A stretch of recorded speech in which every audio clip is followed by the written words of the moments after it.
Global oil prices फिर से $110 पर बैरल के ऊपर पहुंच गए हैं, जब यूएस प्रेसिडेंट डोनाल्ड ट्रंप ने ईरान को कड़ी चेतावनी दी। ट्रंप ने कहा कि अगर ईरान स्ट्रेट ऑफ हॉर्मुज को शिप्स के लिए नहीं खोलता, तो यूएस उसकी क्रिटिकल इंफ्रास्ट्रक्चर को डिस्ट्रॉय कर सकता है। सोमवार सुबह एशिया मार्केट में ब्रेंट क्रूड 1.6% बढ़कर $110 पर बैरल से ऊपर खुला, जबकि यूएस ट्रेडेड ऑयल 0.8% चढ़कर $112 से ऊपर हो गया।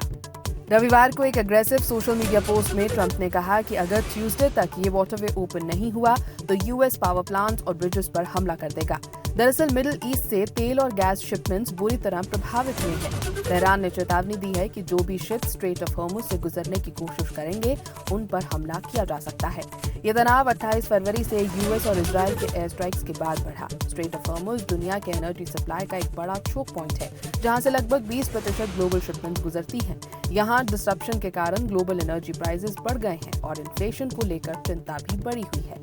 पिछले हफ्ते भी ऑयल प्राइसेस $100 के ऊपर पहुंच गए थे, जब ट्रंप ने ईरान को स्टोन एज में भेजने की धमकी दी थी।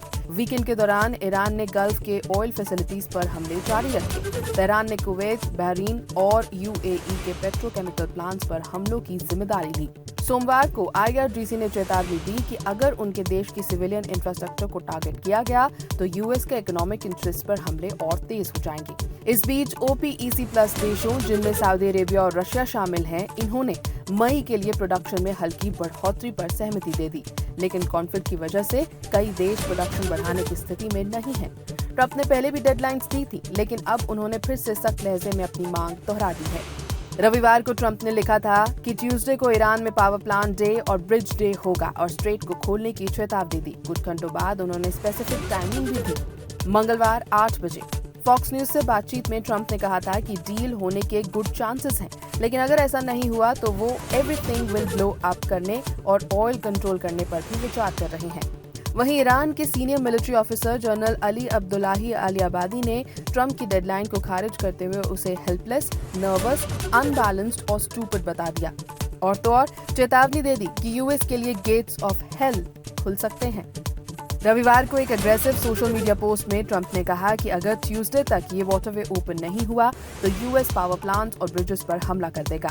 दरअसल मिडिल ईस्ट से तेल और गैस शिपमेंट्स बुरी तरह प्रभावित हुए हैं। तेहरान ने चेतावनी दी है कि जो भी शिप स्ट्रेट ऑफ हॉर्मुज से गुजरने की कोशिश करेंगे, उन पर हमला किया जा सकता है। ये तनाव 28 फरवरी से यूएस और इजरायल के एयर स्ट्राइक्स के बाद बढ़ा। स्ट्रेट ऑफ हॉर्मुज दुनिया के एनर्जी सप्लाई का एक बड़ा चोक पॉइंट है, जहां से लगभग 20% ग्लोबल शिपमेंट्स गुजरती हैं। यहाँ डिसरप्शन के कारण ग्लोबल एनर्जी प्राइसेस बढ़ गए हैं और इन्फ्लेशन को लेकर चिंता भी बढ़ी हुई है। पिछले हफ्ते भी ऑयल प्राइसेस $100 के ऊपर पहुंच गए थे, जब ट्रंप ने ईरान को स्टोन एज में भेजने की धमकी दी थी।